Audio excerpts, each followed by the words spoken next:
Ladies and gentlemen, the First Lady of the United States, Michelle Obama.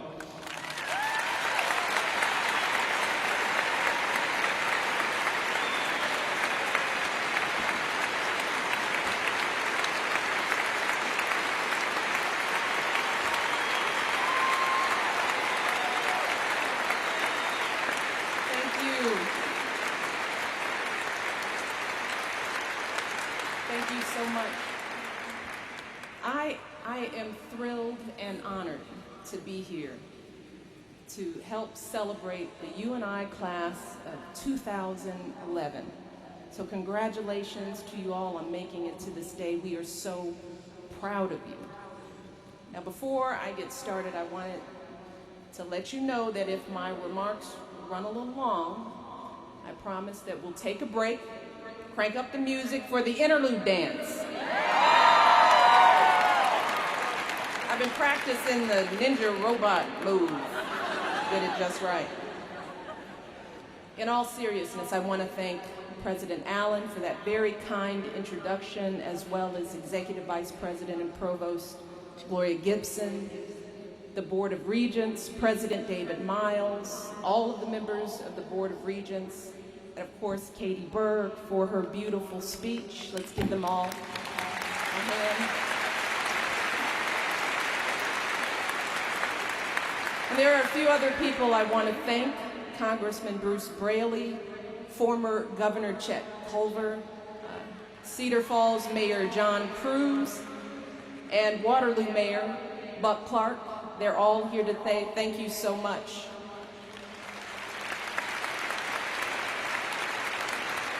And finally, I want to say a special thank you to everyone here in the Unidome, especially all of you who changed your plans so that we could celebrate our graduates together today. So thank you all.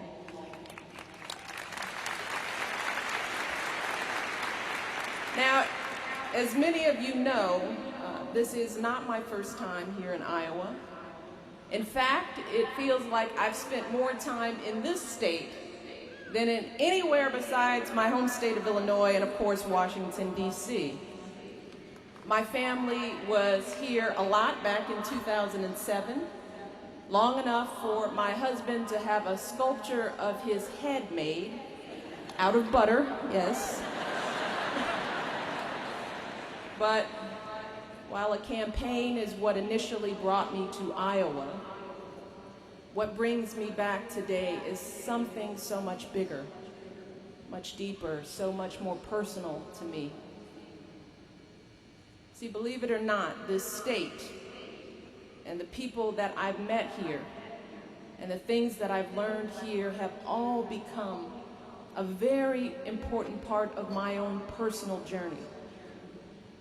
I have to admit that back when I first started coming here, I was pretty nervous.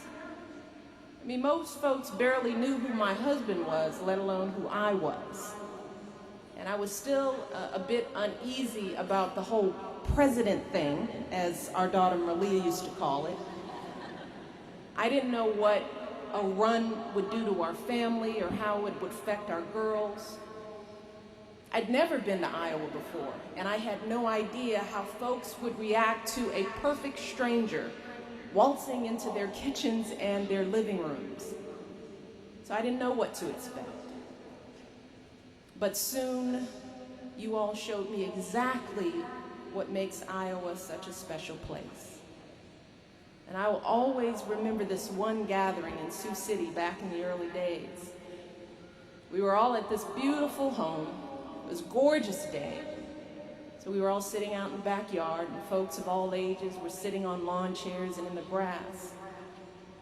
And even though not one single person there had ever met me before, I was warmly welcomed, like an old friend.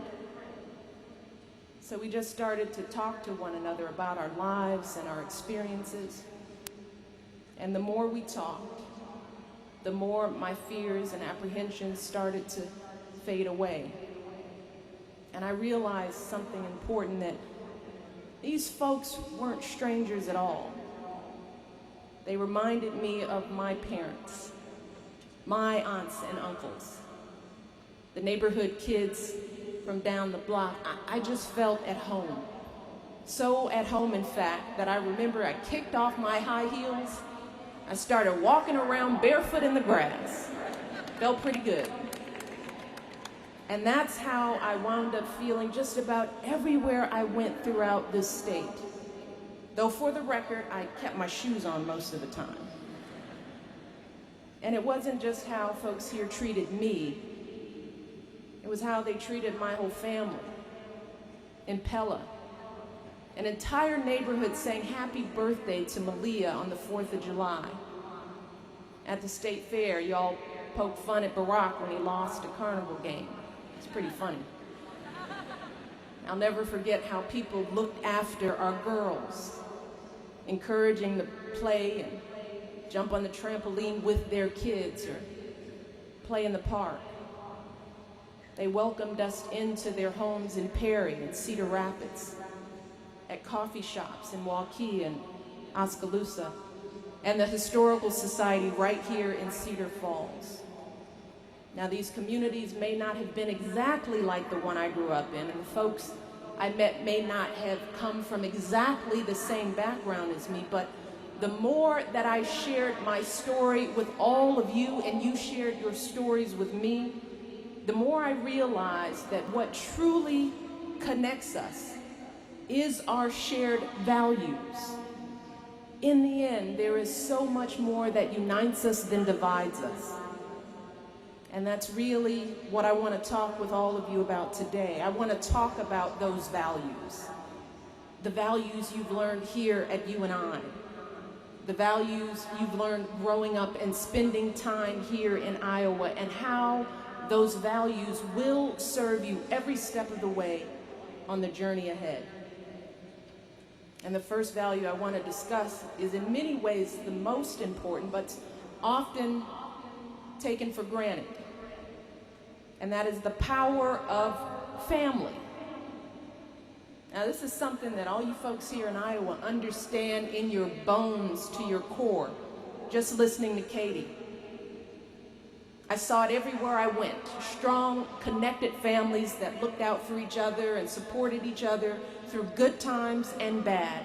And I can tell you from my own experience that nothing else in your life, nothing, not your job, not your hobby, not the money in your bank account, nothing will sustain you like family. When I was growing up, we might not have had much, but my family was and still is my rock. I was raised in modest means, probably like many of you. We lived on the top floor of a two-family home on the south side of Chicago. My dad worked in the boiler room of the city water plant. My mom stayed at home until my brother and I reached high school, and then she took a job as a secretary. In our household, we had rules, we did our chores, we minded our cues, and yes, we ate our peas. And while we had our share of struggle and heartache, we sure did laugh a lot. And we loved each other more than I could ever put in words. And even though those times might seem far away, even though my father has passed, my brother lives 3,000 miles away, the bonds that we formed in that teeny little apartment still connect us. They are and will always be my core and my compass in life. So graduates, after this ceremony is over, I want you to hug the folks up in these stands just a little harder. And then make sure you call them next week, and the week after that, and the week after that, and the week after that, right? Moms and dads and grandparents, because these are the folks who made you who you are. These are the folks who will stand by you no matter what life throws your way.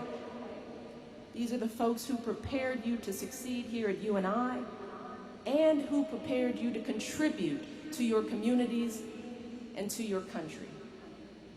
And that leads me to the second value I want to discuss, and another thread which is woven throughout this university and this state, and that is the value of service to others. And the truth is, many of you could be giving this part of my speech yourselves because you've been living this value every day of your lives. During the floods of 2008, so many of you were out there sandbagging. After the tornado, you went over to Parkersburg to provide all kinds of relief services to the victims there.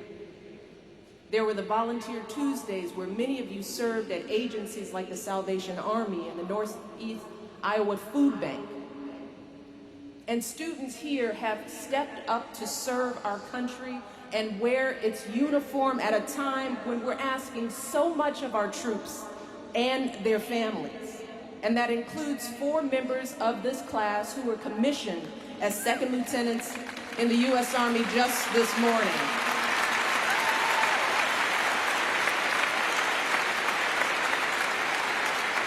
And I am so proud of them and so proud that so many of you have stepped up to support them. You've already launched a veteran student organization. You're putting together a website to connect military students to UNI resources.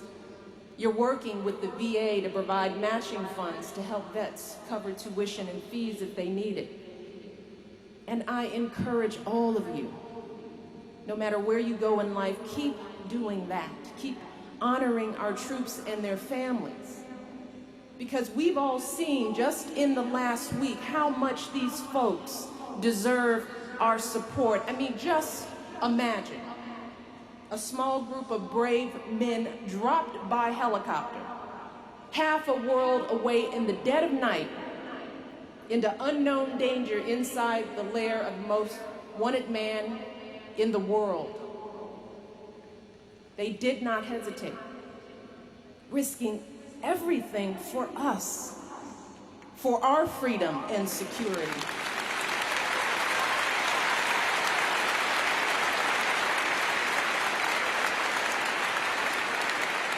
And they did it not just as Navy SEALs, they did it as husbands, as fathers, as sons. Their families were back here with no idea of their mission or whether their loved ones would ever come home.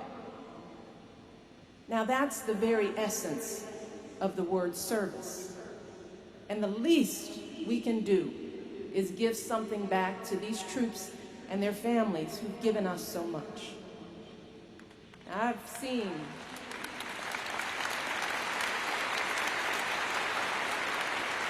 seen again and again that giving back, that serving others, just helps keep everything in perspective. Service is what connects us to one another, to our neighbors and our communities and our country. It reminds us that we are not simply individuals living isolated lives, but we're all woven together. So graduates, I hope that you all keep finding new ways that you can make that kind of impact. Now, in my life, I found that helping military families is just one way that resonates with me. It's one of my many passions, and it's driven me to start a nationwide effort called Joining Forces to honor these military families. This passion keeps me going every day, knowing that I'm part of something so much bigger, so much more important than just my own individual wants and needs. And that's the third value I hope that you will all embrace. To find that passion within yourself and follow it wherever it takes you. And with all of the classes and the extracurricular activities and the experiences that you've had over the last 4 years, this university has given you so many chances to discover that passion. But understand that the process of discovery doesn't stop when you leave this campus. I know that from my own experience. Back when I graduated from college a very long time ago, I was certain that I wanted to be a lawyer. So I did everything I was supposed to do. I got my law degree. I went home and got a job at a big fancy firm in Chicago. By all appearances, I was living the dream. But the truth is, all the while that I was climbing, I knew something was missing. Sure, I was working up in a tall building downtown, but when I looked out across the skyline of the city, Even though I could see the community I had come from way off in the distance, I was so far up, so far away that I couldn't feel that community. I felt like I was beginning to lose that connection to where I'd come from, and I realized I didn't want to climb anymore. I wanted to be grounded, working with the folks that I knew, folks like the ones I grew up with. I wanted to be mentoring young people. I wanted to be helping families put food on the table and a roof over their heads. I wanted to be giving folks the same kind of chances that I'd had. So I did something that shocked my friends and my family and added about a decade onto my student loan debt. I quit that job. Yes, crazy me. I left that high-paying firm to go work for the city government. From there, I moved on to lead a nonprofit organization called Public Allies, helping other young people pursue public service careers.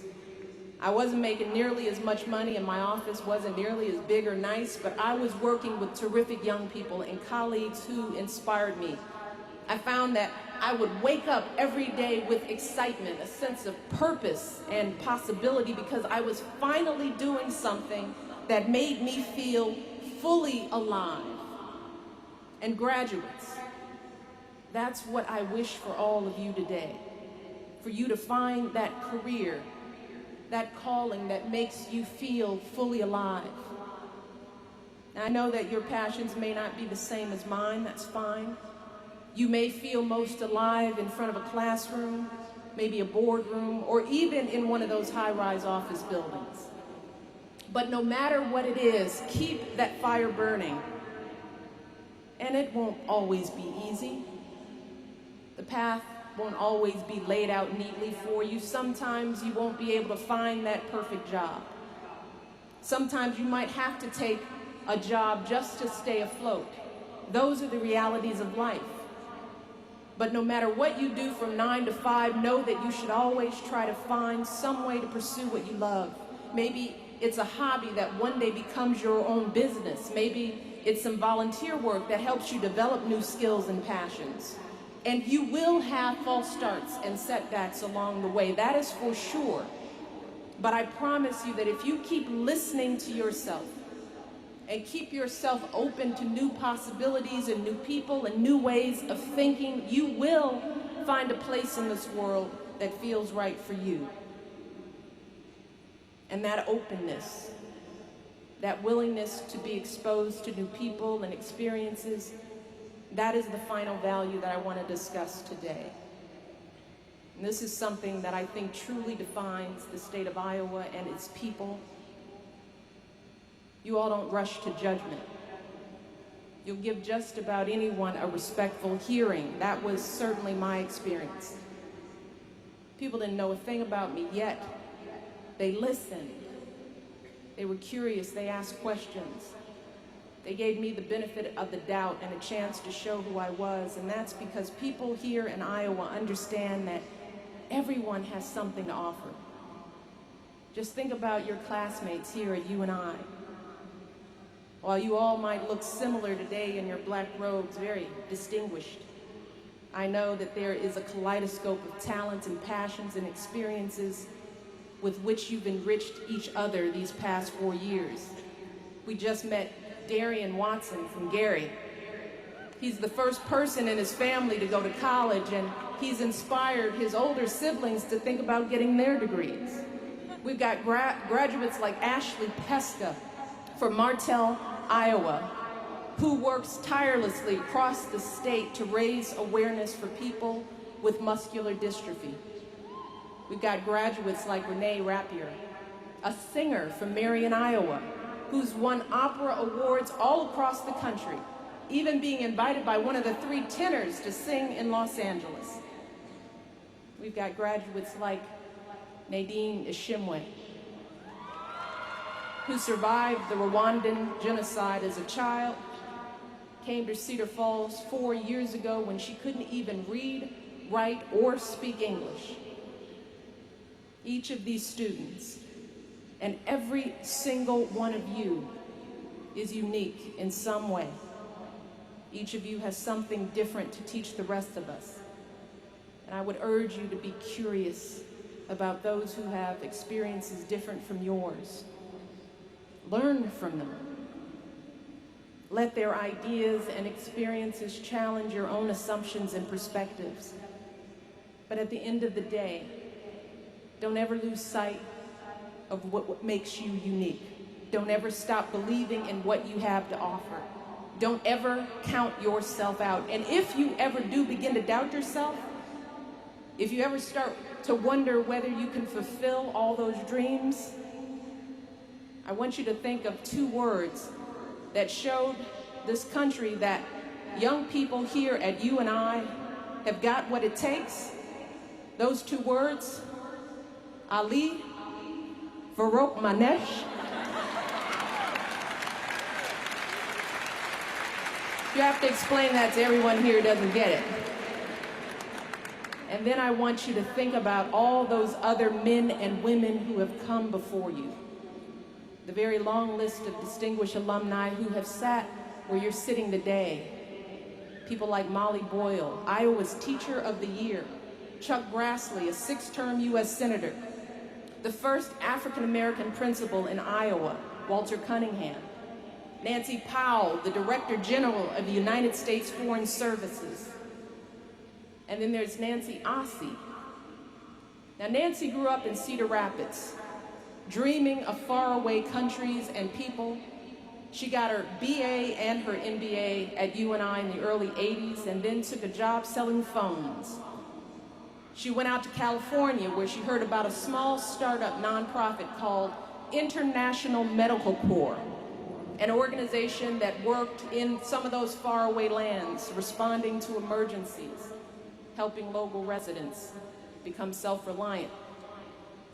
She asked if they needed a volunteer, and as it turned out, they needed a CEO. So Nancy listened to her heart, she took over, and IMC took off. All told, they've directed more than $1 billion in assistance and training worldwide.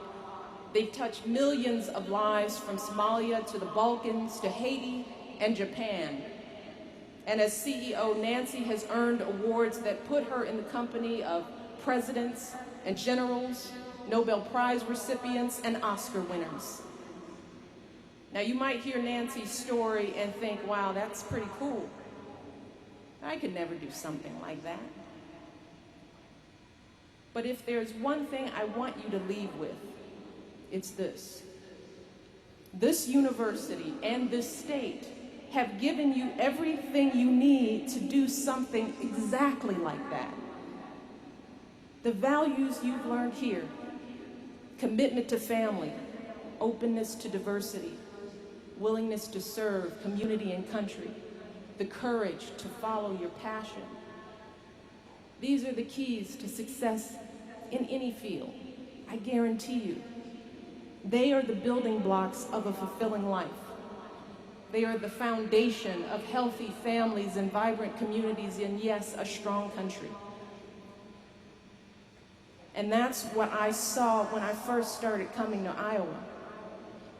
And graduates, that's why I wanted to come back.